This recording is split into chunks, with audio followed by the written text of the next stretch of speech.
É melhor para ti entrar na vida, mutilado ou coxo, do que tendo 2 mãos ou 2 pés, ser lançado no fogo eterno.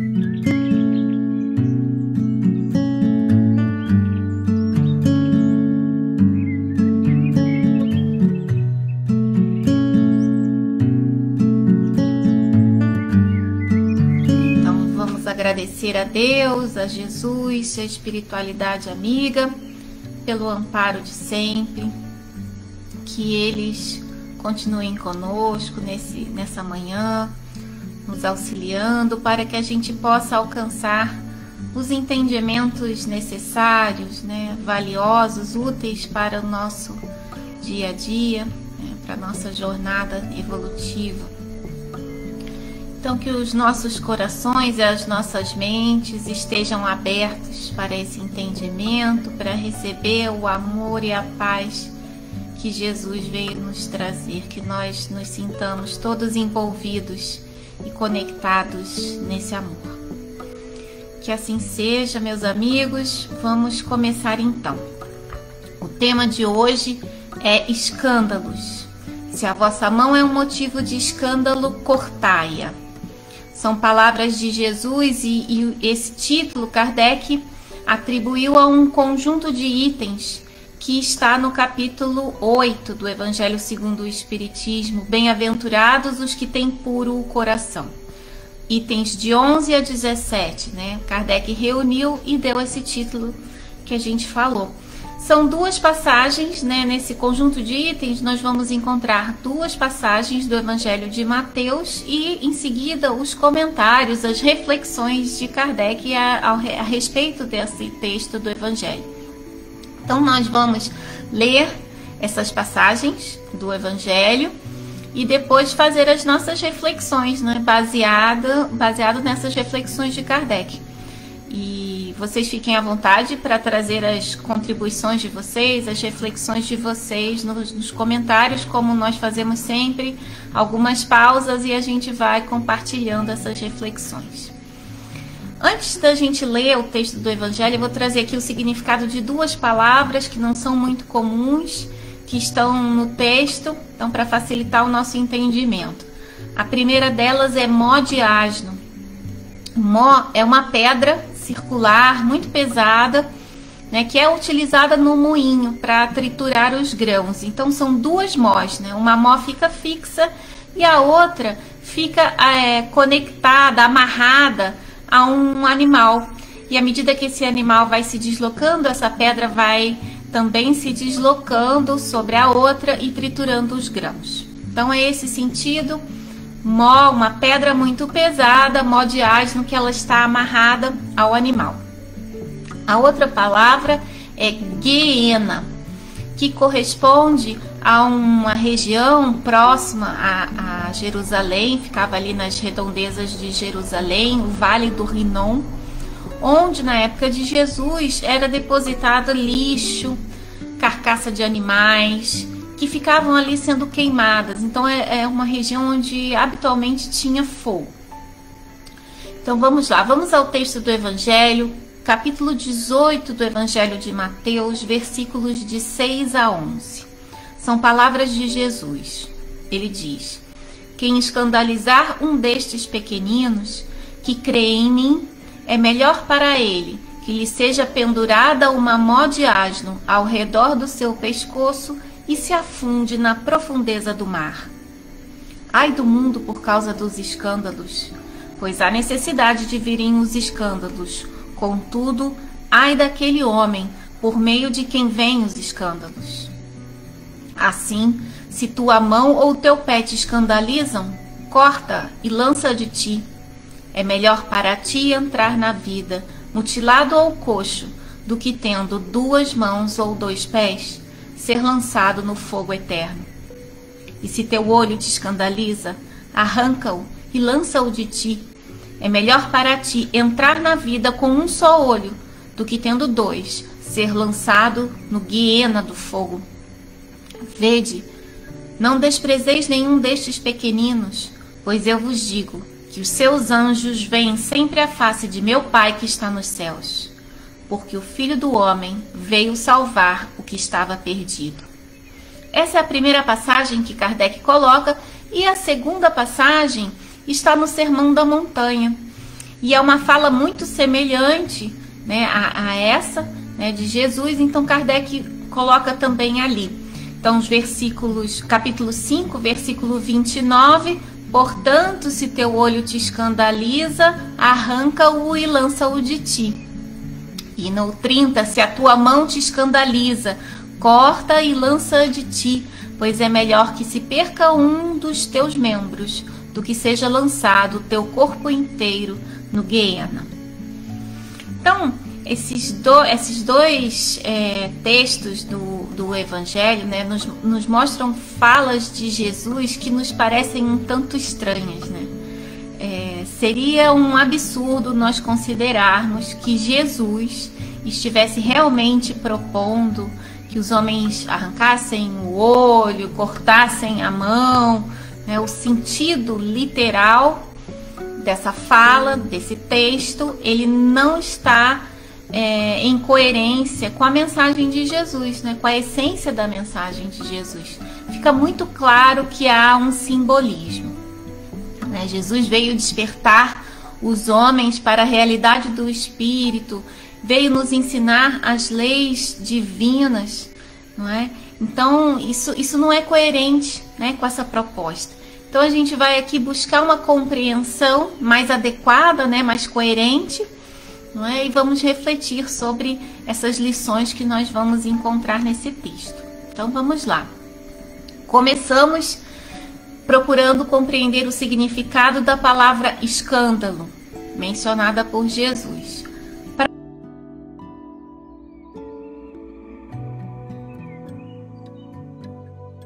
Das pessoas faz ou pensa, né? Algo muito diferente, algo que foge ao padrão social. Podemos dizer que é aquilo que é diferente da moral humana, contraria a moral humana, aquilo que os homens consideram como sendo certo ou errado, né? Esse é o escândalo para nós. Jesus não utiliza nesse sentido. Na colocação de Jesus, nós entendemos que a palavra escândalo significa aquilo que contraria a moral divina. É a atitude, é o pensamento contrário às leis divinas, a ação má, o erro, o desvio da lei divina, que é consequência, né, da falta de conhecimento dos homens, da imaturidade dos homens, da imperfeição. Então, aquilo que é escândalo, né, para os homens, né, de acordo com a moral humana, nem sempre é escândalo, né, perante a moral divina. Existem atitudes que são admitidas entre os homens, consideradas normais, que são escândalos perante a moral divina. E o contrário também é verdadeiro, né? Existem atitudes que escandalizam os homens, mas que não contrariam a moral divina. Muitas vezes são até um bem, né? Estão até alinhadas à moral divina. E a gente vai ver um exemplo disso. O exemplo que a gente traz aqui está numa reportagem publicada no portal de notícias G1 em fevereiro de 2018. Então, é uma reportagem que relata um fato ocorrido na Paraíba, em Sousas, na cidade de Sousas, na Paraíba.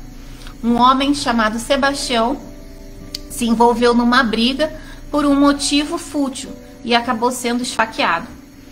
O agressor foi preso em flagrante, ali próximo havia um carro da polícia, ele foi imediatamente preso e Sebastião foi socorrido, foi levado para o hospital, ficou alguns dias na UTI, quer dizer, as lesões que ele sofreu foram graves. Mas ele se recuperou. E recuperado, Sebastião entrou em contato com um advogado. E o advogado, ao ser contactado por Sebastião, imaginou que ele estivesse pensando, né, em contratá-lo para garantir que o seu agressor fosse condenado, né, fosse punido. Mas não. O objetivo de Sebastião, ao contratar o advogado, era que o advogado o ajudasse a libertar o seu agressor. E no dia da audiência, o próprio Sebastião manifestou ao juiz a sua intenção de retirar o processo porque havia perdoado, e o juiz revogou a prisão preventiva. E Sebastião se tornou amigo do seu agressor, eles se tornaram amigos. Sebastião retribuiu com o bem o mal que ele havia recebido. Ele agiu em alinhamento à lei divina, mas chocou os homens, né? Virou notícia. O que ele fez foi algo surpreendente, porque não revidar, perdoar uma agressão, ainda mais da gravidade que foi, é algo muito incomum entre os homens. Muitos ainda acham que o certo é revidar, que aquele que não revida é tolo, é fraco, e vira alvo de críticas, zombam ainda, há pessoas que zombam daqueles que preferem levar o desaforo para casa, não é? Sebastião não se preocupou com a opinião dos outros, ele agiu de acordo com as suas convicções que estavam alinhadas à lei divina, alinhadas ao bem. E aqui a gente encontra um primeiro ponto interessante para a nossa reflexão, né? Até que ponto a gente deixa que a opinião dos outros, esse padrão social, onde nós estamos vivendo, nós vivemos em sociedade, somos influenciados pelo padrão social, mas até que ponto a gente deixa que isso influencie o nosso modo de agir, Será que preocupados em manter uma boa imagem perante os homens, nós acabamos optando por agir como a maioria e deixamos de agir em alinhamento às leis divinas? Será? Esse é um ponto interessante para a nossa reflexão, porque nós sabemos quais são as consequências de contrariar esse padrão social, essa moral humana. Nós vamos ser censurados, criticados, nós podemos ser chamados de tolos, nós vamos virar alvo de comentários. Mas qual é a consequência de nós contrariarmos a moral divina? Ou seja, de praticarmos o mal? Nós, quando praticamos o mal, quando agimos contrariamente à lei divina, nós geramos um desequilíbrio na nossa própria consciência. E esse desequilíbrio permanece conosco como uma espécie de pendência, uma dívida. A nossa consciência culpada fica pesada. Jesus fala da mó, daquela pedra pesada amarrada no pescoço, nós nos sentimos amarrados, presos ao erro, àquele acontecimento, em que nós não agimos bem, quando a gente percebe que não agiu bem, nós ficamos presos, vinculados àqueles a quem nós prejudicamos. É essa a consequência. Mas Deus é bom, Deus é um Pai amoroso, não pune, não castiga, porque castigo, punição não educam. E Deus quer que a gente aprenda, Deus quer nos educar. Então as leis divinas nos conduzem ao aprendizado e nos oferecem duas alternativas para nós recuperarmos o equilíbrio da nossa consciência, para nós saldarmos as nossas dívidas. E uma delas é através do trabalho, da prática ativa do bem. Servindo, ajudando os outros com amor, nós saldamos as nossas dívidas. A justiça divina, ela é atrelada com o amor, ela é misericordiosa. Por isso nós temos essa opção, de saldar as nossas dívidas, de alcançar novamente o equilíbrio através da prática do bem. No livro O Céu e o Inferno, na segunda parte, no capítulo 2, há um depoimento de espíritos felizes, Ali nós encontramos um comentário de um espírito chamado Six Denier, onde ele diz que os homens jamais vão compreender a balança de Deus, que pesa com tanta bondade, com tanto amor o bem que nós fazemos, que o mal é apagado. Então nós vemos que a ação no bem, ela tem um valor muito grande, muito superior à ação má. É como se a prática do bem fosse gerando créditos e que aliviam esses nossos débitos que adquirimos com o erro, né? Ao errarmos, ao praticarmos o mal. Então, quando nós somos capazes de dar provas de que aprendemos a escolher o bem, quando reparamos o mal que fizemos aos outros, nós saldamos as nossas dívidas. Mas essa não é a única maneira de nós recuperarmos o equilíbrio, de nós saldarmos a nossa dívida. Há uma outra maneira, que é através da dor, vivendo uma experiência muito semelhante àquela em que nós erramos, mas na posição de vítima. Nós sentimos o que o outro sentiu, sentimos o efeito do mal que nós fizemos o outro sentir no passado, e assim temos a condição de compreender, de nos conscientizar da importância de agir no bem.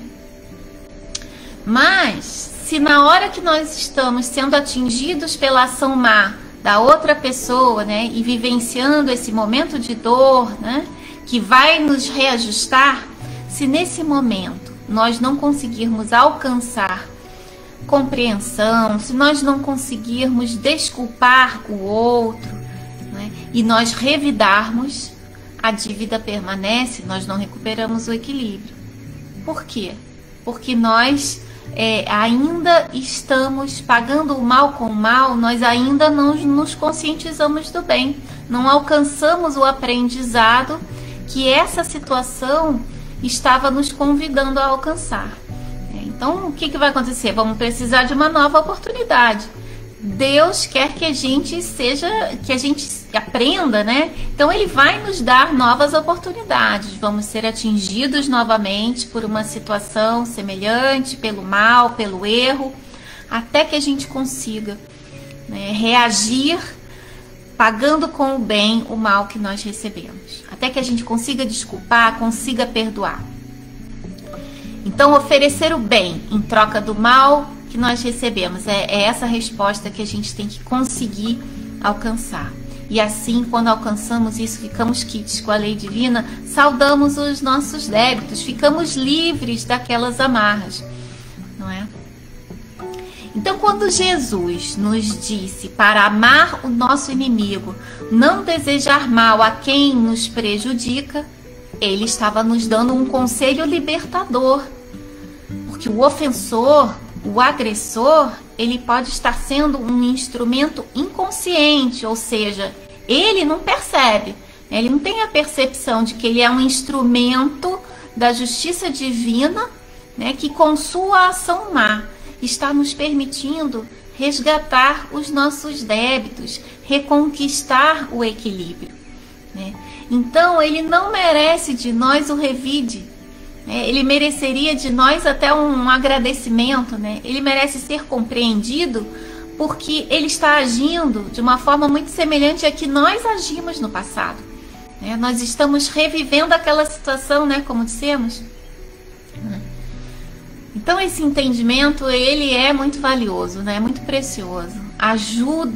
Nos ajuda a mudar a maneira, a nossa resposta, às agressões que nós sofremos, Mas isso não quer dizer, que nós não tenhamos que combater o mal, Pagar o mal com o bem, não revidar a uma agressão, não quer dizer que a gente não vá combater o mal. Nós devemos sim lutar contra o mal. A questão é como lutar. Jesus nos ensina que para combatermos o mal, nós temos que agir no bem. É através de ações no bem que nós combatemos o mal. Então, compreendendo, perdoando, dando o exemplo. No caso que nós comentamos do Sebastião, se ele tivesse contratado o advogado para aumentar a pena do seu agressor, para aumentar a dor do seu agressor, o seu sofrimento, ele estaria alimentando uma relação de ódio, de desavença que havia entre os dois. No momento em que ele ajuda o seu agressor, ele transforma aquela relação, né, de ódio em amizade, né? Surge uma amizade entre os dois, né? Hoje eles são amigos. Então ele combateu o mal que havia ali naquele relacionamento. Ele transformou em bem, ele transformou em amor. Como? Agindo no bem. Então ele combateu o mal, agindo com amor, agindo no bem. É assim que a gente... essa é a maneira como nós aprendemos com Jesus como combater o mal. Bom, mas se as leis divinas nos permitem saldar dívidas de um modo mais suave, por que a gente nem sempre segue por esse caminho, né? Esse caminho do amor, esse caminho do bem? Por que muitas vezes a gente necessita daquele modo mais duro, né? Através da dor nós nos reajustamos, muito frequentemente a gente segue por esse caminho. Por quê? Porque para seguir por esse caminho mais suave, nós precisamos estar mais conscientes do bem, né? O nosso senso moral tem que estar mais desenvolvido, porque nós vamos ser exigidos, né? Vamos ter que fazer mais esforço, temos que ter mais boa vontade. Muitas vezes vamos precisar sacrificar os nossos próprios interesses em benefício do outro. Então a gente tem que estar mais convicto, mais alinhado ao bem.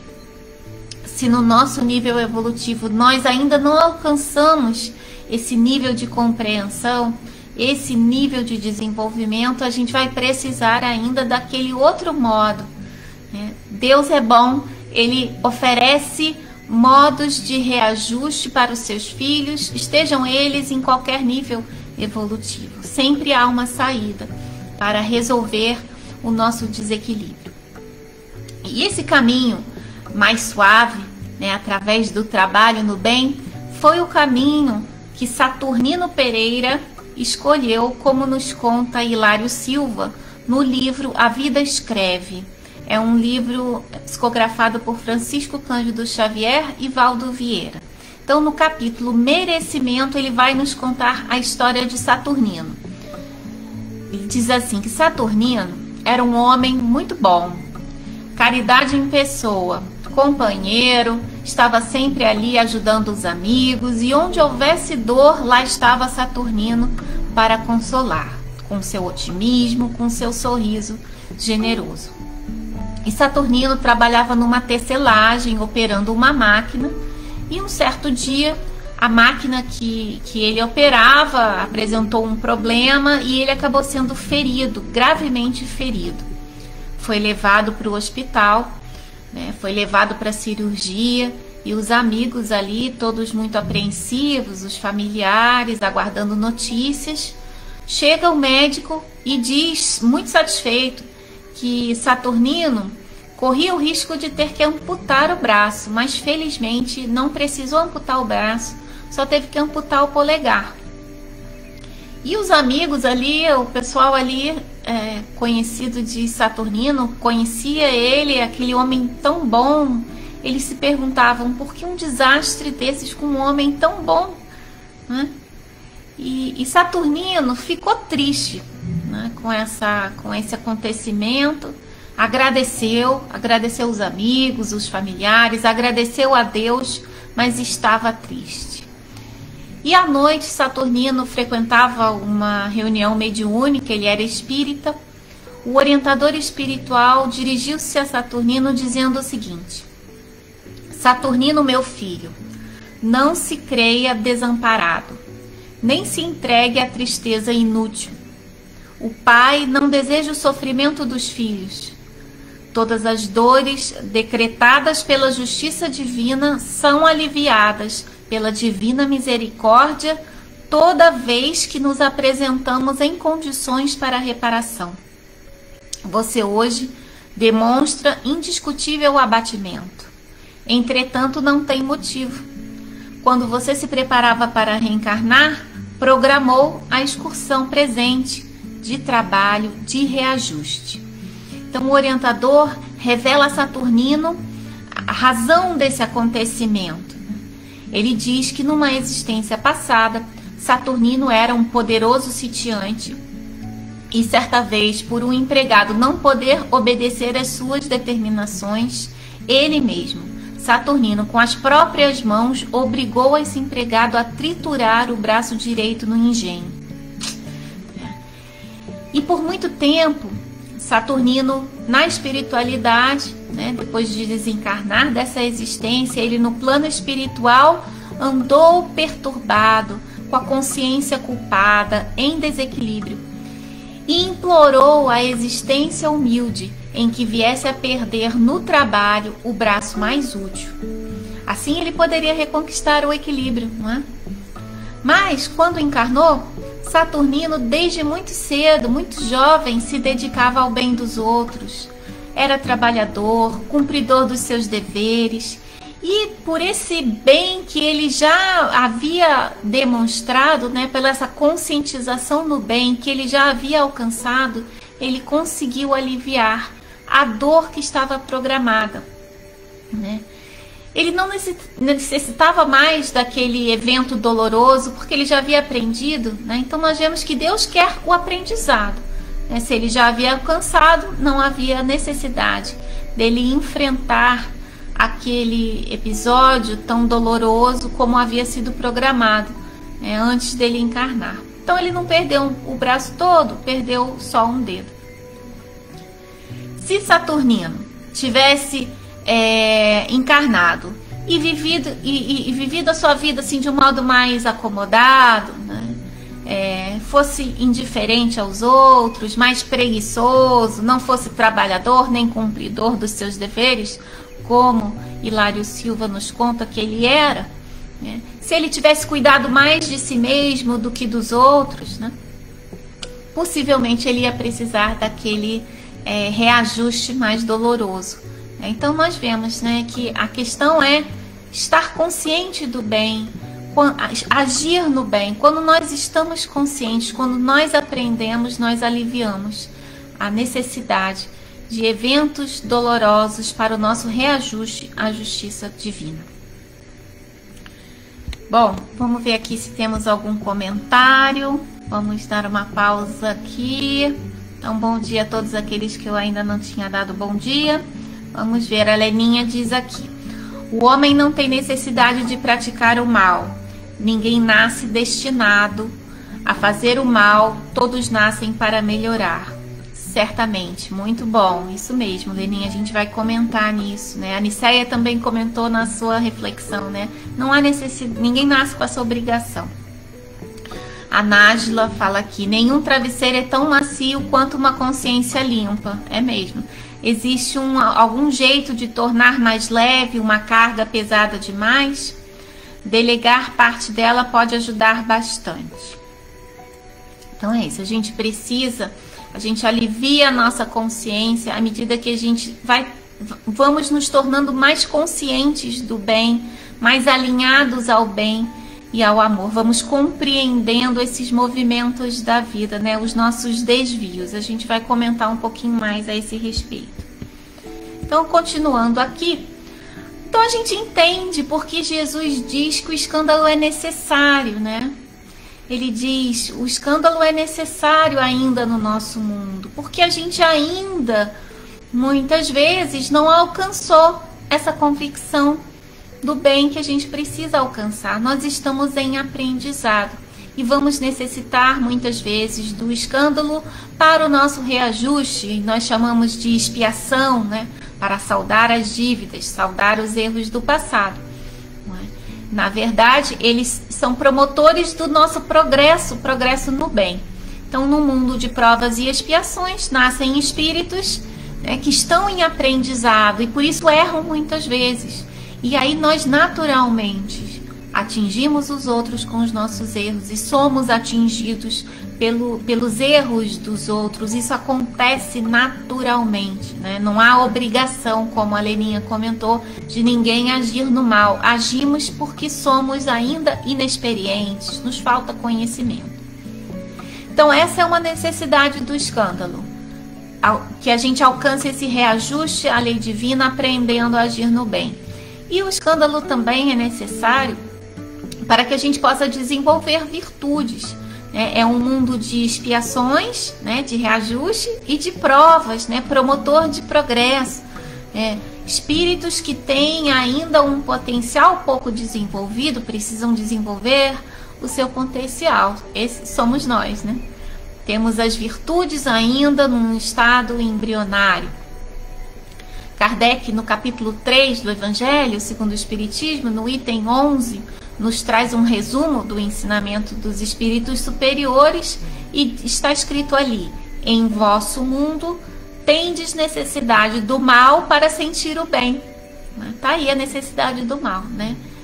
Fazer com que a gente aprenda. Da noite para admirar a luz, da doença para apreciar a saúde.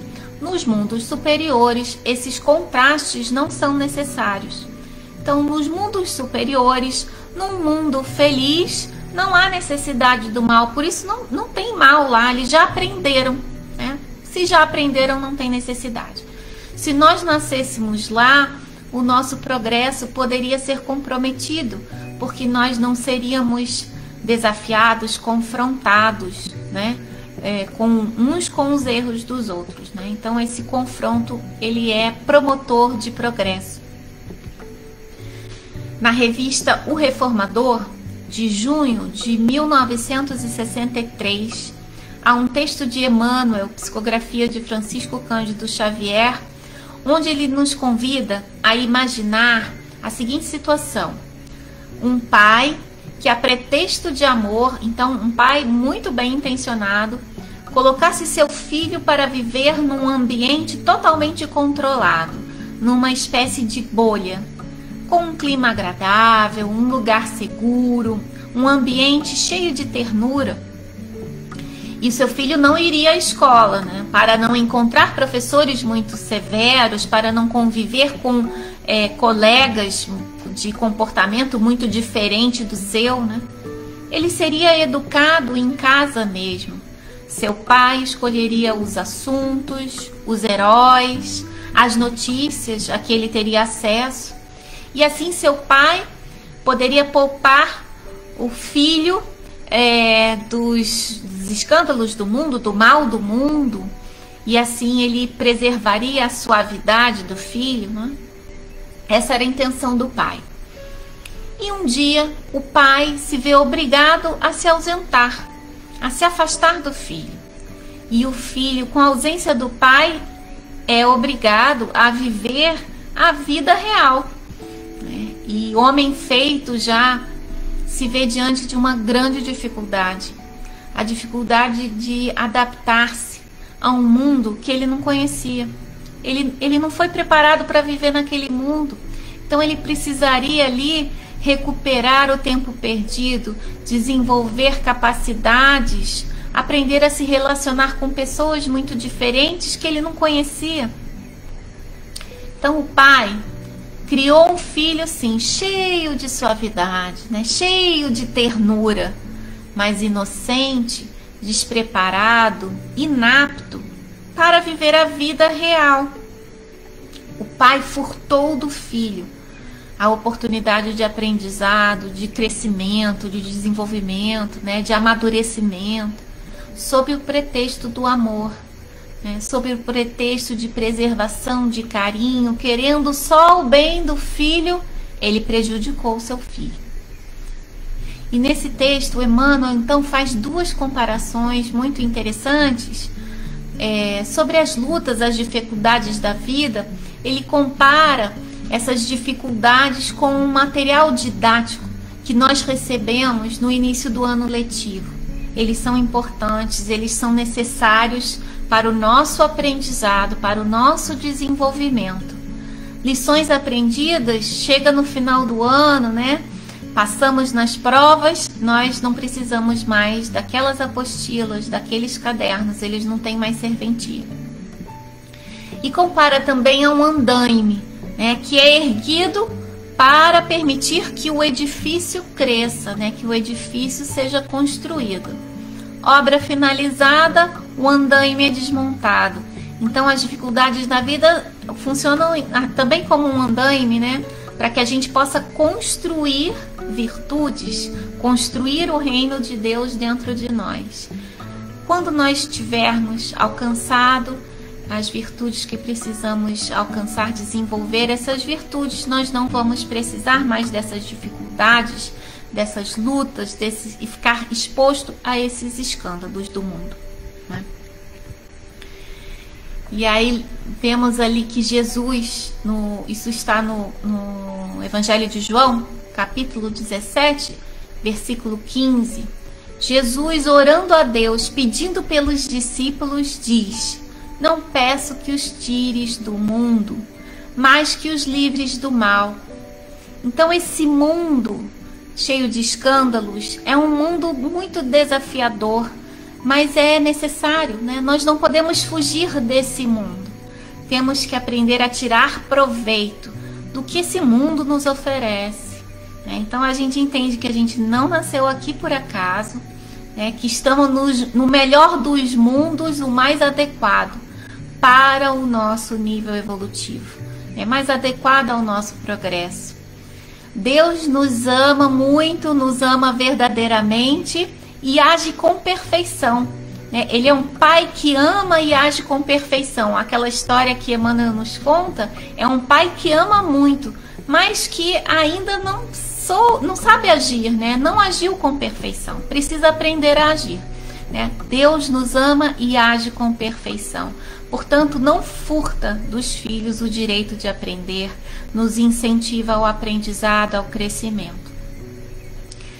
No livro Céu e Inferno, na tradução de Herculano Pires traduziu as obras de Kardec, e na sua tradução do livro Céu e Inferno, no capítulo 5, no item 9, há uma nota dele, onde ele diz assim: a Terra está sofrendo uma crise de crescimento para se tornar um mundo maduro e, portanto, melhor. As desordens atuais são prenúncios de uma nova ordem que fará a Terra elevar-se na escala dos mundos. Então, as crises de crescimento, surgem no nosso contato com os outros, né?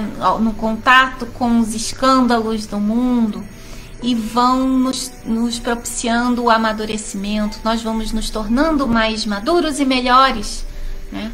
E vamos também nos elevar.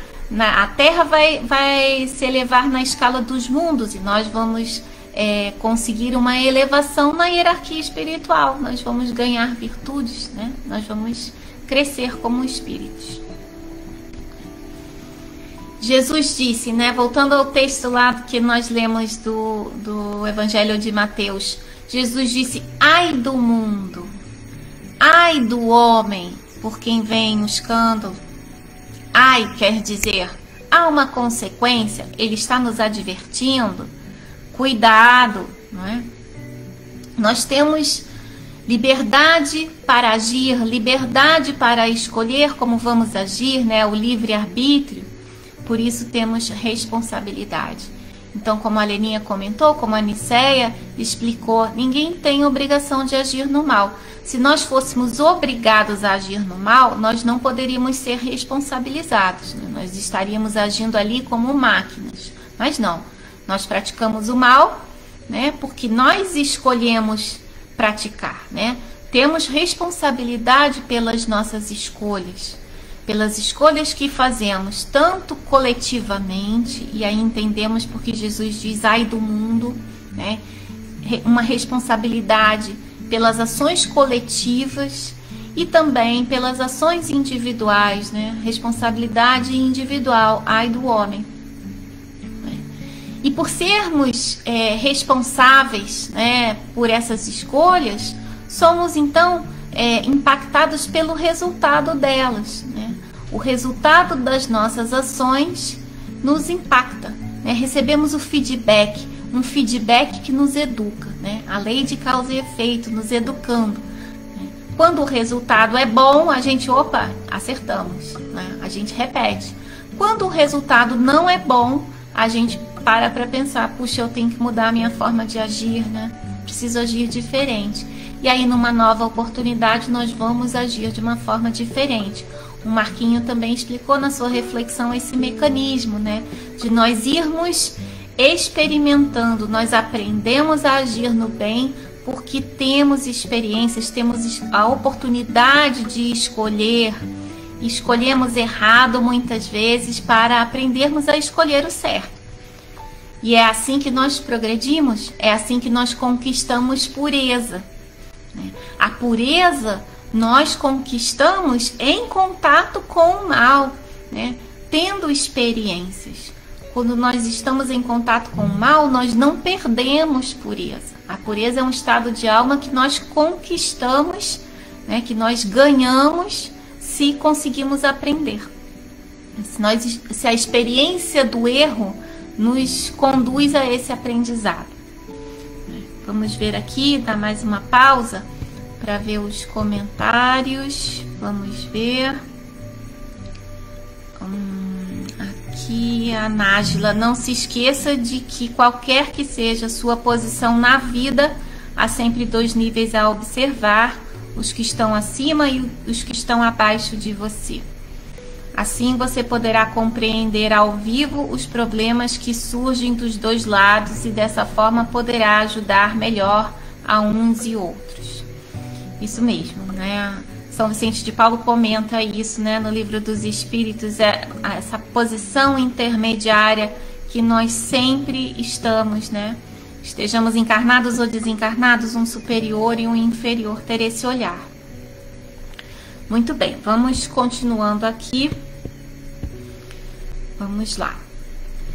Então vamos agora tentar compreender melhor aquela fala intrigante de Jesus, quando ele diz: se tua mão ou teu pé te escandalizam, corta e lança de ti. É melhor para ti entrar na vida mutilado ou coxo, do que tendo 2 mãos ou 2 pés ser lançado no fogo eterno. Então como é que a gente entende isso? Ter 2 mãos, ter 2 pés. Ter muito recurso, ter um recurso completo, amplo para agir, E quando a gente tem só uma mão, tem só um pé, tem só um olho, a gente tem menos recurso. Então, por exemplo, se nós temos um carro que é capaz de alcançar alta velocidade e nós dirigimos esse carro sem prudência, nós desrespeitamos as leis de trânsito, passamos o sinal vermelho, atropelamos as pessoas, nós vamos acumular muitas multas, Nós vamos ficar comprometidos com a lei, Vamos perder a licença para dirigir, Nós vamos sofrer uma restrição, porque não soubemos utilizar aquele recurso que nós recebemos, E aquele carro que poderia nos servir para fazer muitas coisas boas, acabou nos levando a um prejuízo muito grande. Então, quando nós não sabemos ainda usar recursos que a vida nos proporciona, quando nós utilizamos as oportunidades, os dons que recebemos de Deus para favorecer a nossa queda, o nosso erro, é melhor que a gente tenha menos recurso, tenha menos recurso, até que a gente aprenda a utilizar. Então é melhor ser coxo ou mutilado, sofrer uma contenção, ter recursos limitados, sofrer uma privação, até que a gente alcance um discernimento melhor, até que a gente saiba escolher melhor. Então a gente sofre muitas vezes uma contenção benéfica, necessária, para que a gente não se prejudique mais, para que possamos nos reajustar à lei divina, Emmanuel comenta que esse entrar na vida, nós podemos entender dessa forma: aquele que entra na vida é aquele que vive alinhado à lei divina, Então, para nós nos reajustarmos, para que nós possamos viver em alinhamento à lei divina, se não temos ainda uma capacidade de escolha bem desenvolvida, é melhor que a gente tenha pouco recurso, para que a gente não se desvie mais. Sem essa contenção, se nós não formos privados desses recursos, nós corremos o risco de continuar errando e aprofundando o nosso desvio, e assim vamos necessitar de situações dolorosas para o nosso reajuste, aqui representadas nessa fala de Jesus pelo fogo, pelo fogo que purifica, né, pelo fogo que elimina o mal. Vamos precisar dessas situações dolorosas para alcançar o reajuste. Então esse é o entendimento que a gente tem dessa fala de Jesus e vamos ver alguns exemplos disso. E o primeiro exemplo que a gente traz está no livro Chico de Francisco, de Adelino da Silveira. Então Adelino da Silveira nos conta que certa vez Chico foi procurado por uma mãe que pediu a ele uma orientação. Ela disse que seu filho havia nascido surdo, mudo, cego e sem os 2 braços. E agora ele estava com uma doença nas pernas. E os médicos estavam planejando amputar as pernas do menino para salvar a vida dele. E ela pergunta: há uma resposta para mim no Espiritismo? E Emmanuel pede a Chico que explique a essa mãe que o filho que ela tinha nos braços era um espírito que havia cometido suicídio nas 10 últimas encarnações e que ele havia pedido antes de nascer que lhe fossem retiradas todas as possibilidades de se matar novamente. Mas agora encarnado, ele procurava um rio, um precipício para se atirar. Quando nós encarnamos, nós esquecemos desse planejamento, não é? Então nós ficamos sujeitos às nossas tendências do passado. Ele esqueceu que ele precisava dessa restrição, que ele não podia cometer aquele ato novamente, não é? Então os médicos estavam ali propondo a amputação das pernas e iriam beneficiar esse espírito, né? E iriam amputando as pernas, ele seria impedido de praticar o suicídio novamente, e cumprir com essa existência era muito importante para ele, ir diminuindo a ideia do suicídio. Então a gente vê, né, o próprio espírito escolhendo essa contenção, uma contenção aqui que a gente vê assim muito significativa, né? O outro exemplo que a gente traz dessa privação, né, essa privação necessária, né, na nossa existência, quem nos conta é Ivone do Amaral Pereira. Ela, jovenzinha ainda, sonhava em se casar, em ter um lar, mas esse sonho nunca se realizou. Ela tentou vários relacionamentos, mas nunca dava certo, não tinha sucesso. E Bittencourt Sampaio revelou a ela que nessa existência atual, como Ivone, ela não conheceria o matrimônio. Esse sonho que ela tinha nunca iria ser realizado nessa existência, para o bem dela, porque essa existência era uma existência expiatória, né? A programação que ela havia feito para essa existência era se dedicar ao outro, e por isso ela deveria renunciar a si mesma. É isso com as palavras dela, né? E assim ela conseguiria se reajustar. Um outro exemplo que a gente traz aqui, eu trago porque eu conheci, eu vivi essa experiência, eu tive a oportunidade de conhecer um rapaz que queria muito entrar para a carreira militar, né? Era o sonho dele. E ao fazer os exames, que precisa fazer uns exames para entrar na carreira militar, né, na seleção, foi diagnosticada uma anomalia congênita na coluna. E essa anomalia iria reprová-lo na prova física, né? Ele não conseguiria entrar nessa carreira militar, que era o sonho dele. E ele ficou inconformado, né? Ele tentava de todo jeito fazer com que os médicos tirassem essa informação do laudo, né, dos seus exames, mas era impossível, né? Por mais que ele fizesse, ele não conseguiria eliminar aquela anomalia. Ele nasceu com aquela anomalia, né? Então, essa fala de Jesus, esses esclarecimentos da espiritualidade, essas situações que a gente vivencia, né, nos fazem perceber, compreender que existem na nossa vida, né, na vida de muitas pessoas, obstáculos que são intransponíveis, né, que por mais que nós façamos, por mais que a gente se esforce, a gente não consegue vencer. existem obstáculos na vida que a gente precisa vencer, né? Que é nesse processo de enfrentamento, de luta, que a gente cresce. Esses a gente precisa vencer. Mas existem outros obstáculos, né, que funcionam como contenções necessárias, né, como a gente viu. Obstáculos que, por mais que a gente faça, a gente não consegue transpor, né? Uma anomalia congênita é um exemplo disso, né? Então, às vezes nós temos privações físicas, privações financeiras, né, afetivas, né, que a gente não consegue mudar. Né? E que a gente entende com essas lições que elas estão ali em nosso benefício, para que a gente tire um melhor proveito da nossa encarnação. Né, para que a gente não se complique mais, para que a gente siga por um caminho que é mais produtivo para o nosso espírito, para o nosso crescimento.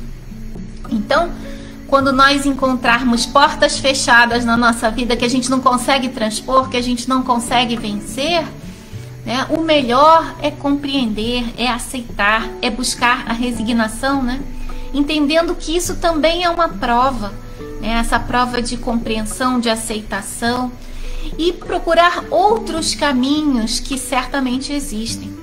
Às vezes a gente não quer enxergar, mas existem outros caminhos, e esse é o desafio, né, diante desse obstáculo intransponível. Né? E por fim, chegando mais para o fim da nossa reflexão, nós vamos comentar a fala de Jesus: tende muito cuidado em não desprezar um destes pequeninos. Então, quem seriam esses pequeninos? Nós podemos interpretar como as crianças, filhos, netos, sobrinhos, alunos, crianças que estão sob a nossa responsabilidade, que exigem de nós recursos materiais para viver no mundo, então vão precisar de casa, de roupa, de alimento, mas que são espíritos que estão aqui para o progresso espiritual, né? Então elas precisam, além desse conforto material, de abrigo moral, né? Nós precisamos assegurar a elas, né, as melhores condições dentro das nossas possibilidades para que elas alcancem seus objetivos reencarnatórios. Então nós precisamos dar a elas alimento para a alma. E como fazemos isso? Corrigindo, né? Advertindo com amor, né? Entendendo as suas fragilidades, né? Dando a elas exemplos, bons exemplos de como agir, de como fazer. Assim nós damos esse abrigo moral, alimentamos as nossas crianças, ajudamos as nossas crianças a construir virtudes, a encontrarem o caminho do bem. Sem esse conforto espiritual, né? Sem esse abrigo moral, sem esse amparo, elas terão mais dificuldade. E nós podemos entender também esses pequeninos como sendo nós, crianças espirituais ainda, imaturos espiritualmente, né? Nós ainda somos crianças espirituais, podemos entender assim, e precisamos dar a nós mesmos abrigo moral. Como? Entendendo quem nós somos, entendendo as nossas fragilidades, as nossas insuficiências, com amor, né? Nós nos esforçamos para não errar, mas erramos, né? Tropeçamos, praticamos o mal, às vezes. E diante de uma situação dessa, né, nós não podemos nos ferir, nos martirizar. Temos que olhar para isso com amor, né? Entendendo que o erro, né, do erro nós podemos extrair lições, né? Então, isso é se amar, né?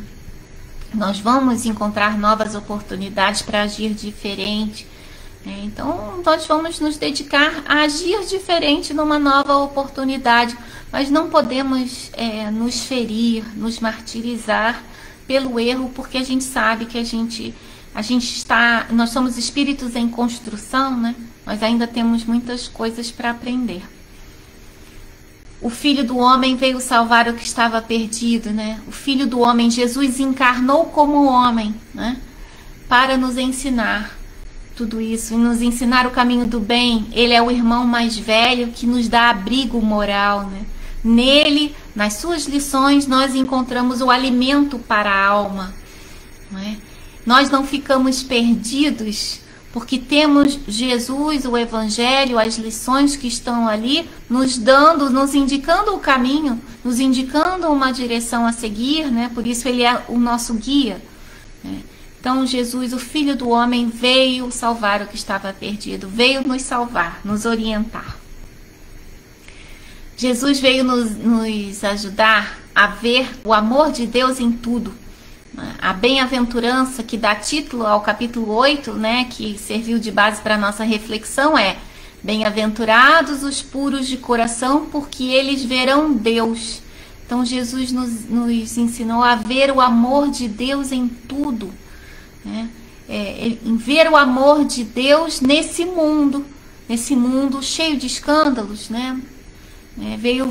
Nos ensinou a ver o amor de Deus no coração daquele que pratica o mal, dentro de nós, nas privações que a vida nos impõe muitas vezes, né? Então, esse entendimento das lições de Jesus são fundamentais, né, para o nosso equilíbrio, para a nossa harmonia, para nosso entendimento da vida, né, nesse mundo, que às vezes é um mundo tão desafiador, que às vezes a gente fica meio confuso. Nós estamos no lugar certo, na família certa, né? Na hora certa. Então precisamos deixar a rebeldia de lado, né? Abandonar a posição de instrumento de escândalo, não é? Para nos tornarmos multiplicadores do bem. A gente tem que investir nisso, né? Que a gente pratique cada vez mais o bem, que a gente siga nesse aprendizado, né? Do bem, da paz, do amor, né? Como as ferramentas de progresso, de alinhamento à lei divina. Bom, meus amigos, era isso. Deixa eu ver aqui se tem mais algum comentário, né? A Nájila, não se esqueça de que qualquer que seja... Ah, já li isso aqui, peraí. Leninha, por muito temos causado sofrimentos a outros. Estamos, apesar de nosso desenvolvimento intelectual, presos ao nosso passado, que vive em nosso subconsciente, esperando nossa redenção através do cumprimento do dever. Vamos nos libertando do mal, né, como Jesus disse, através do bem. Bom, vamos ver aqui. Aqui a Marilda fala: não consigo acreditar que minha deficiência auditiva seja um suicídio do passado. Não é isso que nós dissemos, não é? As privações que nós temos na vida podem ser contenções necessárias, né? Podem ser provas para o nosso adiantamento, não é? Então, às vezes a gente tem uma deficiência, no seu caso você mencionou uma deficiência auditiva, para você desenvolver outras potencialidades. Isso também pode acontecer. Não obrigatoriamente está ligada a erros do passado. Pode estar ou não. Então é preciso esse entendimento. Marilda, obrigada pela sua colocação. Me ajudou aqui a esclarecer. O Espiritismo nos explica isso. É possível, sim, porque nós estamos em aprendizado e erramos, então é possível que a gente tenha cometido erros no passado, mas não obrigatoriamente. Nem todas as privações que nós sofremos estão ligadas a erros do passado, viu? Então não quer dizer que você tenha cometido suicídio, não, tá? Pode ser que seja uma prova para você desenvolver outras potencialidades, né? A Márcia, aqui. Existem 2 remédios para os nossos reajustes espirituais. Chico chama de pomadas. Uma pomadinha da dor, a outra do amor. É preciso que saibamos usar a pomada do amor. Ótimo, muito bom. A gente vai crescendo em compreensão e vai sabendo utilizar o bem e o amor como mecanismos de realinhamento, né? É importante que a gente cresça no bem e no amor. Muito bom. Nájila, viva a sua vida interior com mais intensidade. porque Deus está permanentemente dentro de você, apesar de suas imperfeições e defeitos. Saiba descobri-lo e terá conquistado a felicidade. Que a felicidade faça parte da sua natureza transcendente da vida. Então é isso, meus amigos. Bom, deixa eu ver se tem mais alguma. Eu agradeço o carinho de todos, né? E era isso que a gente tinha para nossa reflexão, essas lições de Jesus, né? O que eu trouxe aqui são as lições de Jesus e as lições que o Espiritismo nos traz. Então eu espero que tenha nos ajudado a alcançar um entendimento melhor, né? Que a gente se harmonize com a nossa vida, e desejo a todos vocês um ótimo domingo, uma ótima semana e até a próxima reflexão. Um beijo no coração de todos.